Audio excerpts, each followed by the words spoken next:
Justice Bao melihat seorang laki-laki yang masih seusia dengannya sedang memperhatikan sebuah sumur yang ada di halaman depan rumah mereka. Justice Bao belum mengetahui nama dari tetangga keluarga mereka itu. Justice Bao segera tersenyum dan menegurnya dari atas becak tumpangan mereka. Namun laki-laki itu malah mencibir dan seperti seorang yang tidak senang. Lihat ingin meludah. Justice Bao jelas heran dan merasa tersinggung dengan sikap laki-laki itu. Tetapi pada saat itu becak yang mereka tumpangi sudah melaju menuju tujuan mereka ke stasiun kereta api untuk kembali ke kediaman Justice Bao di Medan. Urutan kehidupan ini terkadang bercampur baur dan tumpang tindih jika dikisahkan. Namun segala amal hidup kita ada yang mencatat. Pada beberapa bulan kemudian keluarga Justice Bao harus pindah dan bertempat tinggal di kediaman keluarga mereka kembali di kota itu. Seperti yang telah diungkap di atas, bahwa Dajjal walau tidak sepenuhnya berhasil membunuh Justice Bao dalam arti yang sebenarnya. Namun Dajjal berhasil membunuh Justice Bao dalam fitnah dengan membelah dua tubuh Justice Bao menggunakan gergaji. Dan berhasil merusak hubungan suami istri antara Justice Bao dengan istrinya yang mantan artis tersohor tanah air pada masanya, Naiki Ardilla. Setelah perceraian itu pihak keluarga istri Justice Bao membawa mantan istri Justice Bao ke kediaman mereka bersama putri pertama mereka yang baru berusia 2 tahun. Saat itu kondisi mantan istri Justice Bao sedang mengandung anak kedua Justice Bao. Setelah istrinya melahirkan, Justice Bao tidak sempat melihat atau menemani kelahiran anak kedua mereka. Karena saat itu Justice Bao kehabisan seluruh hartanya. Kisah ini kemudian dibuatkan lagu oleh JB dengan judul Industrial Owner, baik rumah, mobil dan semua yang ada dalam hidup Justice Bao. Habis, sementara usia Justice Bao saat itu belum genap 30 tahun. Kondisi itu diperparah lagi dengan Justice Bao kehilangan pekerjaannya dan kesulitan dalam mendapatkan pekerjaan yang baru. Dalam usia yang masih sangat muda itu Justice Bao telah mendapat cobaan seberat itu karena Dajjal. Pastinya kehilangan segalanya bukan hal yang mudah bagi pemuda seusia Justice Bao. Hal itu membuat Justice Bao uring-uringan dalam menjalani hidup. Dalam proses pencarian kerja itulah waktu kelahiran putra Justice Bao. Sehingga terdapat selisih hari sampai Justice berangkat ke Medan untuk menghadiri satu wawancara kerja.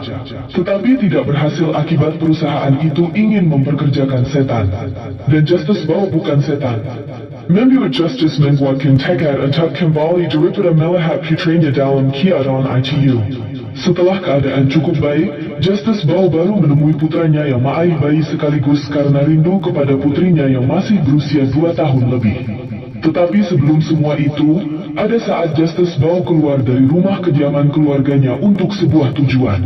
Ia melewati kembali depan rumah tetangga mereka yang mana pemiliknya pernah ditegur Justice Bao tetapi kemudian meludah di dekat sumur keluarga mereka. Mengingat semua hal itu bagaimanapun Justice Bao sedikit banyak merasa kesal dan tersinggung. Sehingga ia membalas perbuatan pemilik rumah itu dengan meludah di depan rumah. Mereka, seluruh tetangga keluarga Justice Bao yang mengetahui hal itu sontak merasa terhina sekali. Akibat perbuatan Justice Bao tanpa disadari oleh Justice Bao sendiri. Bahkan sampai ada yang berkata, "Sok," kepada Justice Bao. Wanita itu masih memiliki hubungan kekeluargaan dengan Justice Bao. "Apanya yang sok bohong?" kata Justice Bao menanggapi perkataan wanita itu. "Wanita ICU cerdas. Wanita itu adalah wanita yang sangat cantik wajahnya. Bila masih di masa mudanya dahulu. Raut-raut dan tanda-tanda kecantikan itu masih jelas terlihat di mata Justice Bao. Apa yang harus disombongkan dalam hidup, kata Justice Bao. Bagaimanapun manusia hanyalah milik Allah, hamba Allah." Menanggapi semua kejadian itu, wanita itu meregangkan kedua kakinya pada saat ia duduk. Dan membuka selengkingnya kepada Justice Bao, jantung Justice berdegup kencang. Wow, Justice Bao menjadi terkejut. Bebaran hatinya sulit untuk ditenangkan melihat hal itu.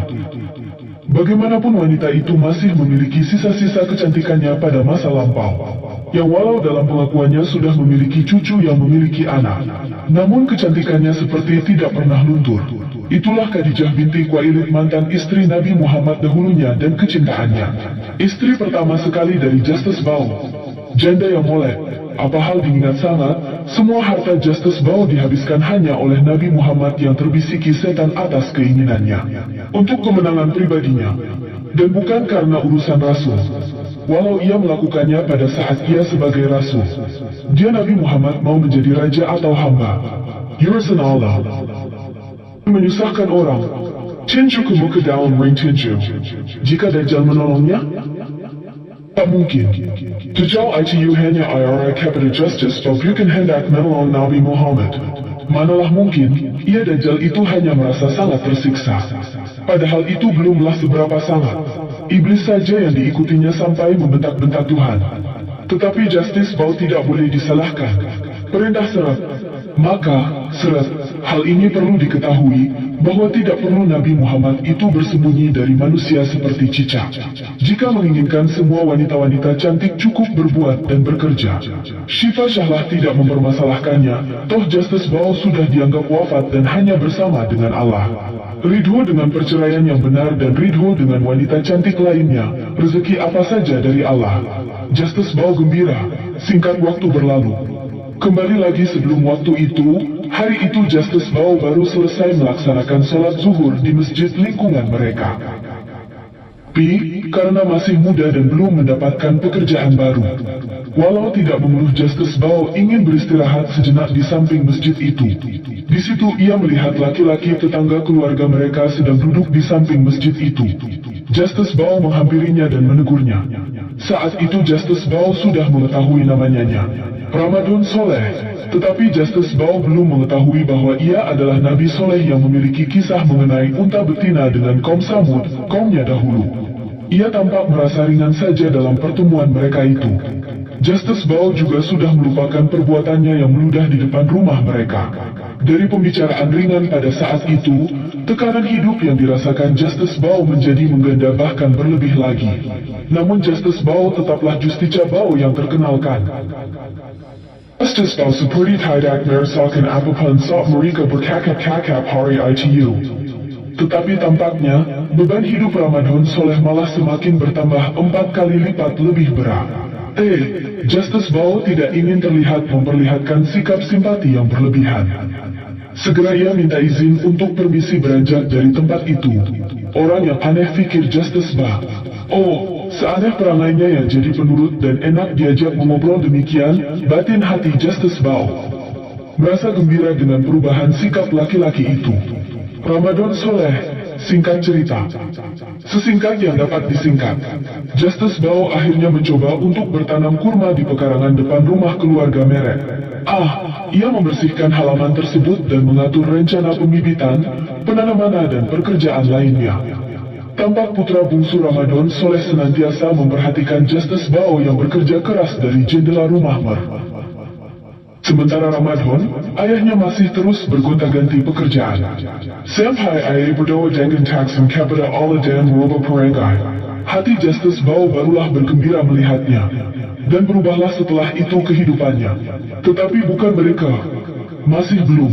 Setelah cukup lelah bekerja, ada masa-masa Justice Bow beristirahat 2 atau 3 hari. Hal itu sepertinya hari Minggu, sayup-sayup Justice Bow mendengar pada saat ia sholat zuhur, Caca putri sulung Ramadan Soleh sedang menonton berita. Kemudian mengganti siaran TV mereka kepada kisah Nabi Shola dan kaum Syama dengan untuk betina yang tidak boleh mereka ganggu. Saat itu Justice Bow sedang membaca surat Asy-Syamsu dalam sholatnya, benar saja. Selepas sholat itu baru Justice Bow yakin bahwa tetangga keluarga mereka itu adalah keluarga Nabi Soleh di akhirat atau di surga kelak. Keluarga Ramadan Soleh. Ramadan Soleh bukan orang yang sering bergaul. Tetapi pula tidak pandai bergaul. Wajahnya yang seperti orang tua memang cukup kontras dengan sikapnya yang kekanak-kanakan. Namun ia selalu berusaha menutupinya dari mata Justice Bow.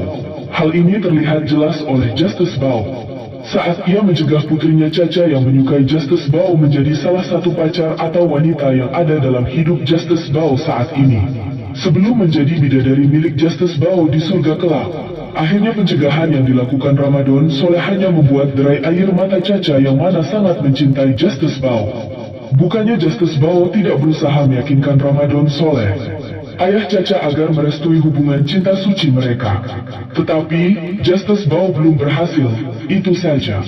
Di mana Dajjal perusak membuat sikap Caca berbeda, terutama terhadap lawan jenis atau laki-laki. Hal itu seharusnya dapat diperhatikan oleh Ramadan Soleh dari rusaknya Nike Ardilla karena pengaruh Rian Hidayat, sehingga wafat dalam satu kecelakaan maut di daerah sekitaran Bandung. Lalu Allah memperbaikinya melalui Justice Bao, yang menjadi suaminya di kehidupan setelah wafat. Tetapi dikarenakan rasa iri Dajjal, akhirnya terjadi perceraian antara diri Nike Ardilla Sabrine Milala dengan Justice Bao. Pita palanya soleh, Rian Hidayat bukanlah Lindung Hidayat Al-Aziz. Tamat, bersambung lain kali kalau ada waktu dan kesempatan. Talita Putri adalah wanita cantik dan berbudi. Budinya secantik wajahnya. Ia adalah seorang calon mahasiswi yang memiliki motivasi yang kuat. Sedang saudaranya yang lebih bungsu Xiao Ji adalah seorang pemuda yang baik, lugu namun memiliki garis-garis kewibawaan dalam sikap dan pembawaannya. Walau wajahnya tidak dapat dikatakan terlalu tampan, untuk ukuran pemuda masa kini hal itu sudah cukup jika hanya bermodalkan tampang dalam hidup. Sikap dan tingkah lakunya terpola dari didikan lingkungan keluarga yang keras, sopan dan memiliki nilai-nilai moral yang baik walau tidak kuat, tetapi terjaga dengan baik. Namun, dari semua itu yang tampak, tetaplah keluarga itu adalah sebuah keluarga modern yang berada pada lingkungan yang keren, bebas yang masih berada dalam aturan, demokratis dalam sikap, tetapi memiliki sikap tata krama yang harmonis. Namun bukanlah semua itu yang menjadikan jiwa Xiao Ji begitu merdeka dan mulia. Tetapi karena buah memang tidak jatuh jauh dari pokoknya, mereka berdua adalah putra dan putri dari Justice Bao di masa kini. Yang Medel, teguh dalam berprinsip serta mudah bergaul dan pastinya mencintai banyak wanita-wanita cantik. Pagi itu, pastinya Xiao Ji atau Xiao Ji sudah bersiap dan siap berangkat kapan saja menunggu jemputan dari Justice Bao ayahnya untuk berliburan ke tempat kakek dan nenek mereka. Kakaknya, Talita Putri pun pastinya demikian. Saat itu Talita Putri baru duduk di bangku SMP kelas 1 di kotanya. Mobil itu berangkat sedikit tergesa-gesa hari itu membawa mereka dan beberapa penumpang lainnya menuju tempat liburan mereka di tempat kediaman kakek dan nenek mereka. Setelah cukup beristirahat di tengah perjalanan untuk sekedar daharan mengisi perut Pak Supir dan para penumpang yang tengah lapar, mobil kembali berangkat menuju tujuan mereka yang telah disepakati. Setelah melalui setengah perjalanan kedua, mereka pun akhirnya sampai di tempat tujuan mereka. Dan Justice Bao segera mengarahkan Pak Supir mobil itu menuju ke tempat kediaman keluarga iparnya, Lut, suami dari saudarinya yang paling bungsu. Semua bergembira menyambut kedatangan kedua cucu kesayangan tersebut. Sepupu mereka berdua kakak Faradak Faraz Riza dan Zahira Putri. Putra-putri dari Lut juga tampak menyambut kedatangan sepupu mereka yang berkunjung ke tempat mereka baru pertama kali itu. Kegembiraan Zahira Putri dan Paras Riza sepertinya belum cukup untuk mengimbangi suasana haru yang terjadi sore itu. Semua bahagia, setidaknya itu adalah tahun ke-9 bagi Talita Putri baru dapat berkunjung ke kediaman kakek dan neneknya di kota itu sejak ia dan ibunya dijemput keluarga kakek dan neneknya dari Medan. Pada saat ia baru berusia 2 tahun karena perceraian Justice Bao dan istrinya Nike Ardilla Sabrine. Liburan itu tidak sebagaimana yang dibayangkan oleh setiap orang. Segala sesuatu yang seharusnya menyenangkan menjadi berantakan karena pengaruh-pengaruh Dajjal yang besar di bumi pada saat itu. Sehingga mereka berdua harus kembali ke Medan bersama bibinya. Saudari bangsa Justice Bao. Dan bukan dengan Justice Bao sendiri. Singkat cerita dan dalam waktu yang sesingkat-singkatnya, hari kemerdekaan tiba juga. Tanpa terasa Justice Bao membuat satu lagu untuk mengenang semua peristiwa itu. Not Morning Yet, lagu itu dimulai sejak 15 tahun yang lalu.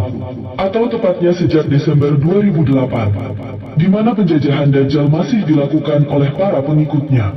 Karena Dajjal baru dapat keluar lama setelah masa itu.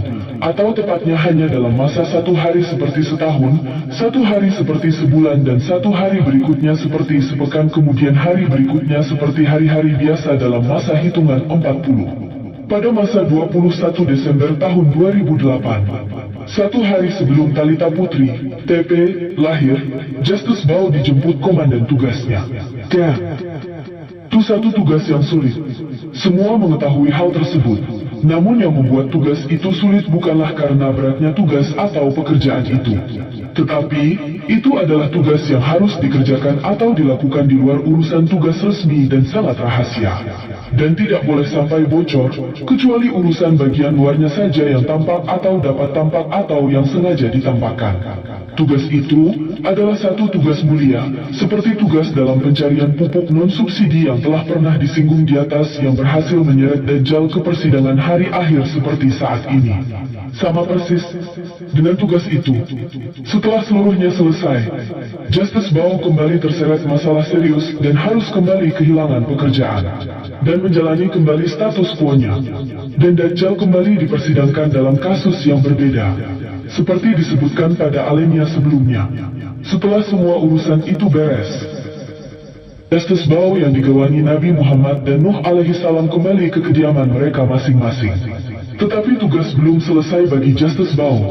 Ia masih harus mempersiapkan segala sesuatunya mengingat istrinya yang dekat dengan kelahiran putri pertama Justice Bao.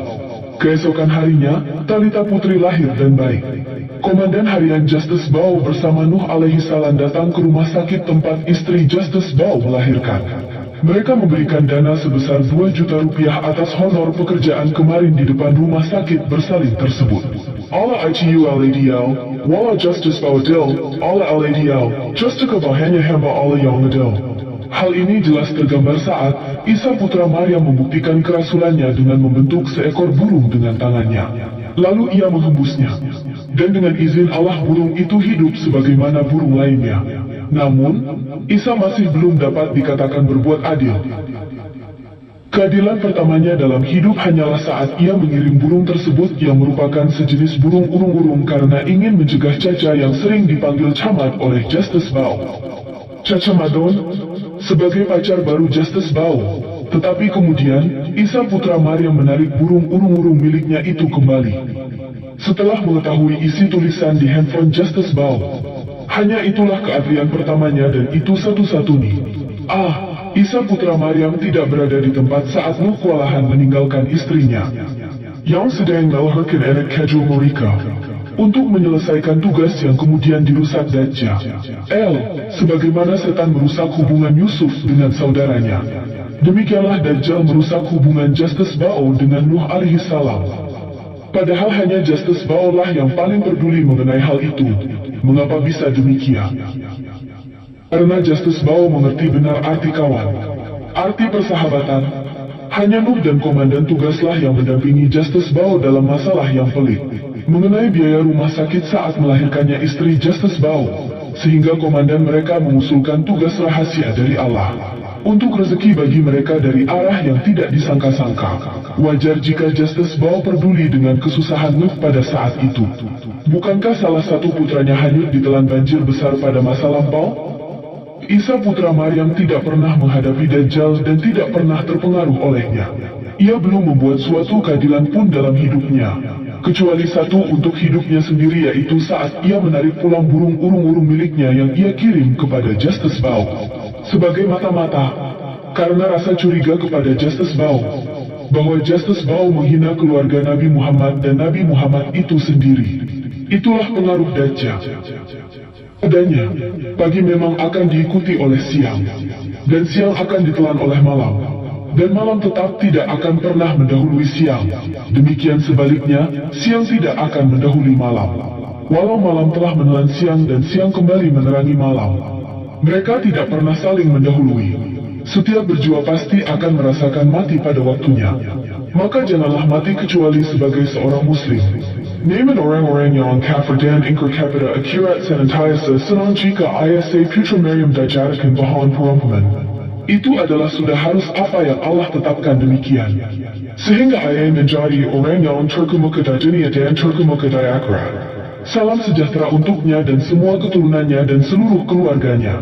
Ayam berkekak tanda tak senang. Air beriak tanda tak dalam. Marilah sama kita menyambungkan ilmu melalui silaturahmi. Biar orang benci semakin geram, karena surga bukan untuk orang Yahudi atau Nasrani, tetapi untuk orang yang beriman. Beriman kepada Allah dan Rasul, beriman kepada Allah dan hari akhir, yang ingkar kepada jib dan takut. yang berpegang teguh kepada tali agama yang tiada akan putus, yakni Al-Quran yang mulia. Juktice bahwa hanyalah salah seorang rasul yang menolong rasul-rasul sesudahnya sampai kepada Nabi Muhammad. Justice Bau Allah Pengguni Raf tertinggi, penghuni surga pertama sebelum Adam. Keteguhan jiwa apalah arti jika tiada keteguhan hati? Keteguhan hati apalah daya jika tiada keyakinan hati?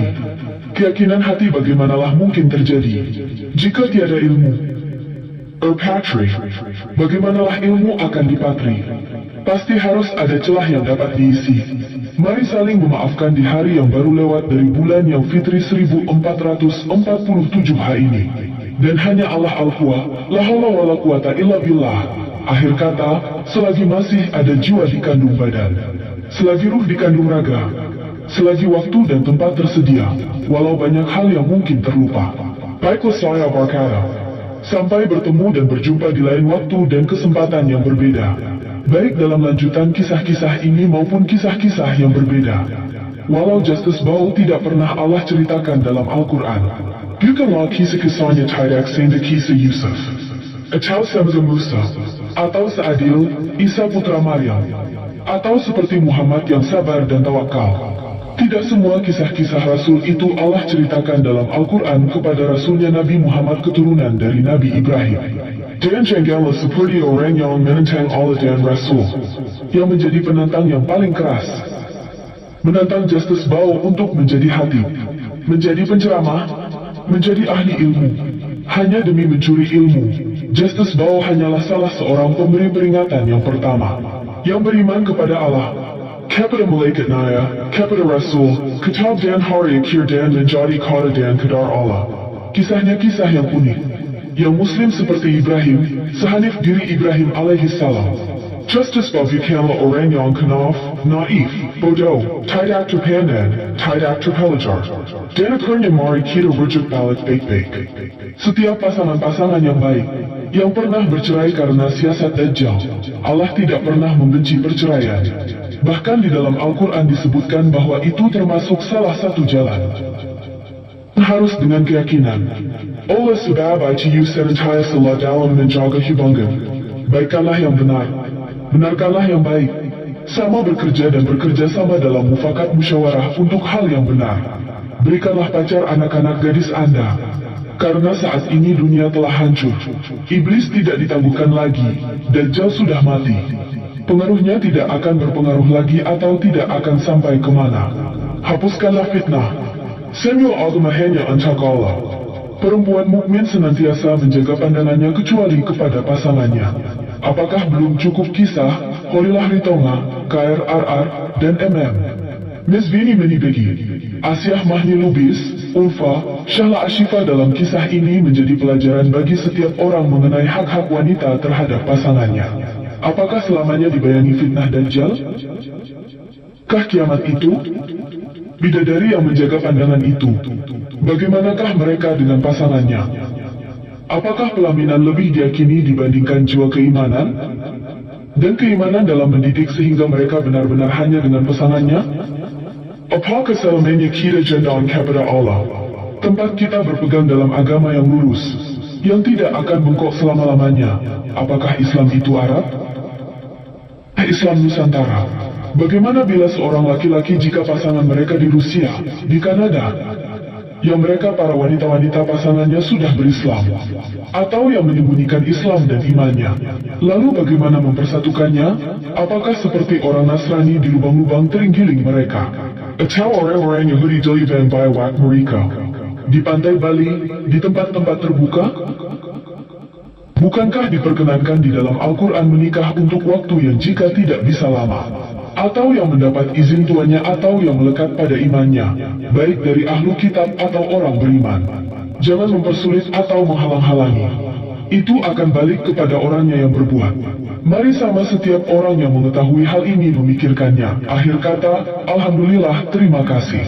Dari Justice Bau pada masa kini, hamba Allah MHD Nikmat Rahmat Karunia Dalimunte. Kisah ini tamat dengan 2 series, namun tersedia lanjutan untuk pengenalan tokoh lebih dalam, seperti 1. Rocky Joe, Art, Hafiz the Best, dan kisah-kisah menarik lainnya seputar kehidupan Justus Bau di Indonesia.